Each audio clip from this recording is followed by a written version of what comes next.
vamos para o vídeo de hoje, passar aqui nossos 10, 15 minutinhos, batendo um papo sobre algo importante, interessante e relevante que acontece no nosso universo. E hoje nós vamos falar da maior simulação que foi feita da nossa galáxia, tá?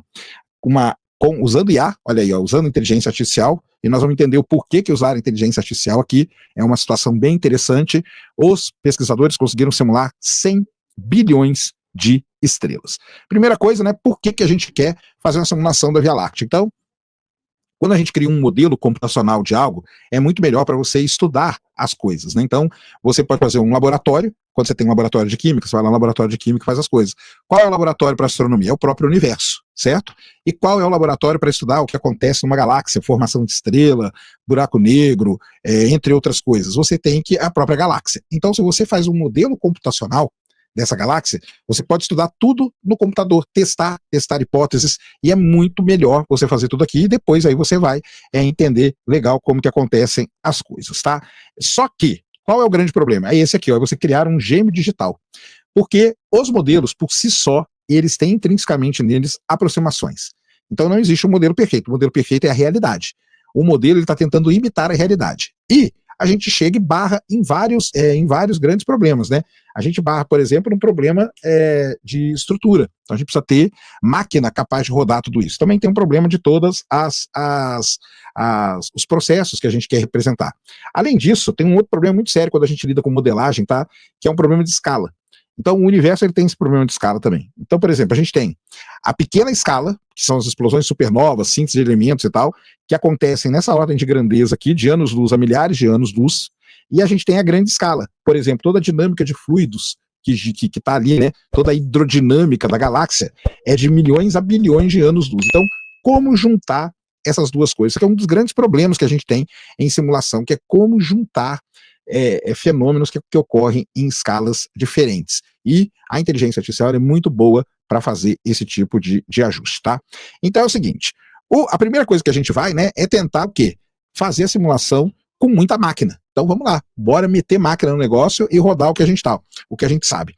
Com os melhores métodos convencionais, simular a Via Láctea com a resolução de estrelas individuais exigiria nada mais nada menos do que 315 horas para cada 1 milhão de anos de evolução. Isso quer dizer que eu ligaria o computador hoje, e para eu simular 1 bilhão de anos de evolução da nossa galáxia, levaria 36 anos em tempo real. Então, quer dizer que adicionar núcleos ao computador, ou seja, aumentar a força bruta que os pesquisadores chamam, não é uma solução viável, tá? Não é uma solução viável. Diminui a eficiência e acaba, né, um consumo extremo de energia. Imagina se você vai construir uma máquina cada vez maior para poder reduzir esse tempo. É um negócio que não faz o menor sentido. Então, o que a gente fala é que a gente trocou a força bruta pela inteligência, tá? E aí é o lance de você usar, né, os pesquisadores da Universidade de Tóquio, eles viram que o lance não é você adicionar núcleos ao computador, mas sim usar métodos mais inteligentes, ou seja, usar métodos mais espertos para poder calcular e fazer esses modelos. Então eles criaram aí o algoritmo deles, bonitinho, tá? Que é o AI Surrogate Model, tá? Ela combina simulação física tradicional com um modelo de deep learning pré-treinado em simulações de alta resolução de supernova. O que eles resolveram? Como que eles resolveram aquele problema de escala? Eles fizeram a simulação de supernova aqui de altíssima resolução, colocaram aqui as simulações galácticas, então eles fizeram simulação galáctica nos extremos do processo, e aqui no meio eles colocaram essa simulação feita por IA das pequenas escalas. Quando eles juntam isso aqui, eles conseguem otimizar o processo de simulação, e aí as coisas começam a funcionar da melhor maneira possível, tá? Uma coisa muito legal, tá? Eles conseguiram fazer aqui a imagem. Isso aqui não é imagem real, tá, pessoal? Isso aqui são imagens geradas pela IA da explosão de supernovas. Tá? Então, em vez de você ficar ali simulando as pequenas escalas também, ele simula as explosões de supernova, elas representam a pequena escala e você joga ali no modelo. Então, isso aqui foi muito interessante e o modelo começou, então, a prever, tá? A fazer essa previsão. Ou seja, na hora que eu coloco a galáxia para rodar no meu computador, eu vou ter explosões de supernova, mas agora o modelo já sabe, então ele já vai ali, já coloca aquele modelinho que ele tem pré-definido, pré-treinado. Isso é muito, muito interessante que eles fizeram. Com isso, olha só o que aconteceu. Antes, a menor partícula deste modelo da galáxia que eu tinha, ela representava um aglomerado de 100 sóis. Ou seja, eu não conseguia ter aqui detalhes de estrelas, tá? Agora, com a nova simulação, eu consegui pela primeira vez 100 bilhões de estrelas serem representadas de forma individual. Antes, o que levaria 315 horas para cada 1 milhão de anos, agora leva 2,78 horas para cada 1 milhão de anos de simulação. Então, essa é a redução, de 315 horas para quase 3 horas, né? Um modelo 100 vezes mais detalhado e 100 vezes mais rápido, né? Então, no modelo tradicional, o que levaria 36 anos para eu rodar a evolução da minha galáxia, com o modelo usando aí o novo algoritmo que eles bolaram, demorou 115 dias somente para acontecer isso. Então você consegue brincar com tudo isso, né? Quando você tem um modelo que simula muito mais rápido, você consegue fazer as coisas, né? Com muito mais eficiência. E aqui tá, né? Eles precisavam fazer toda uma validação. Será que a simulação ela tá gerando as coisas? Porque também não adianta ser rápido nem gerar coisa errada pra caramba. Então eles falaram, será que a simulação está gerando coisas que fazem sentido ou está gerando artefatos e coisas nada a ver? Então eles compararam a simulação, está vendo aqui a galáxia simulada, usando esse modelo dele, um gêmeo digital, com a observação feita tanto pelo Hubble como por James Webb.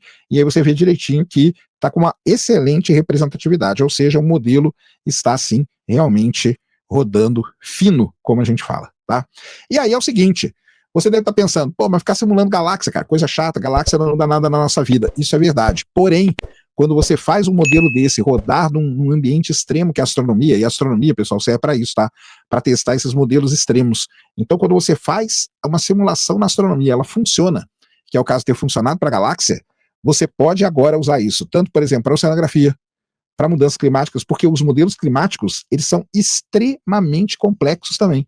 Só que se eu tiver agora uma simulação aqui no meio, que foi testada num ambiente tão complexo quanto esse, eu vou conseguir fazer modelos mais precisos, mais eficientes e num tempo bem menor, usando então tudo que foi desenvolvido aqui na astrofísica. Então tá aí, essa é uma nova ferramenta, né?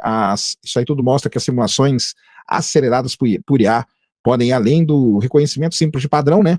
Para se tornarem uma ferramenta genuína de descoberta científica, porque a IA muitas vezes ela é usada só para você poder identificar padrões, mas agora não. Com isso aí eles estão vendo que além de identificar padrão, ela pode ser usada para muita e muita coisa. Então está aí um trabalho sensacional, nada mais nada menos que 100 bilhões de estrelas simuladas usando algoritmos poderosíssimos de IA, que substituiu então a força bruta. Às vezes você não precisa, é aquele velho ditado, né? Às vezes não é força, às vezes é jeito. Beleza? Pessoal, esse então era o vídeo que eu queria trazer aqui no canal para vocês agora. Espero que vocês tenham gostado. Se gostou, já sabe aquele tapa no dedão, aquela voadora com tudo no peito do like. Isso ajuda pra caramba o vídeo, o canal a ganhar relevância. Nunca se esqueça do pacotão YouTubístico. Compartilha, favorita. Se inscreve no canal se você ainda não é inscrito. Deixa aí nos comentários o que você quiser saber. Tamo junto dioturnamente na luta contra a má divulgação científica no Brasil e contra a anemia na divulgação da astronomia no nosso país. Mais uma vez, meu nome é Sérgio Sacani, sou editor do blog Space Today. E você acabou de assistir a mais um Space Today TV. Fui!